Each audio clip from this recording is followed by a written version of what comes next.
Une petite révolution est en marche dans cette exploitation près de Colmar. L'histoire commence en 2012 quand Ange Loin quitte un job de commercial pour reprendre la ferme de ses parents. On a une surface d'environ 60 hectares en prairie permanente intégralement.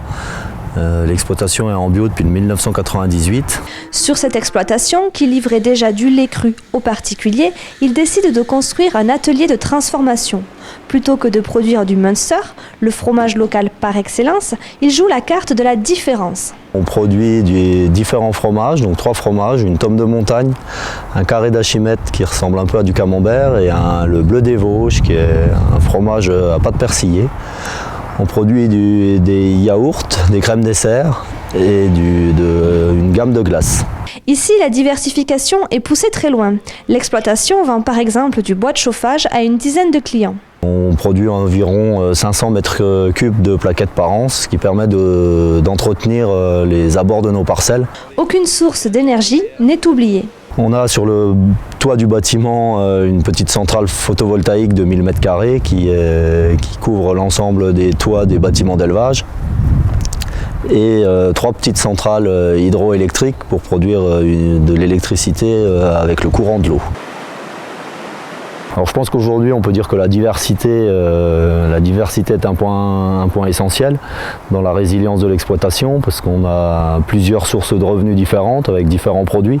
Sur cette exploitation de taille relativement modeste, le travail ne manque pas. Aujourd'hui j'ai 2 salariés à mi-temps, mon épouse qui gère une partie de la transformation, un salarié agricole qui s'occupe de l'élevage.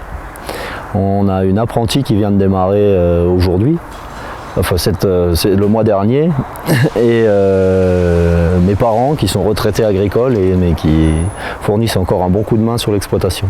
Cette main-d'œuvre familiale permet à Ange de s'impliquer au sein des jeunes agriculteurs, syndicat dont il est vice-président.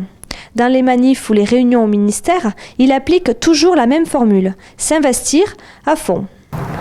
Je pense que je peux dire que je suis heureux, oui.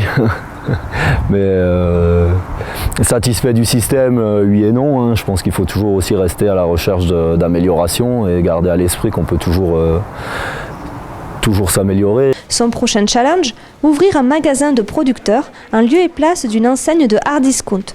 460 m² de surface, un projet collectif ambitieux, mais c'est aussi tout un symbole qui illustre la reconquête de la valeur ajoutée par la profession agricole. Ouverture prévue en fin d'année.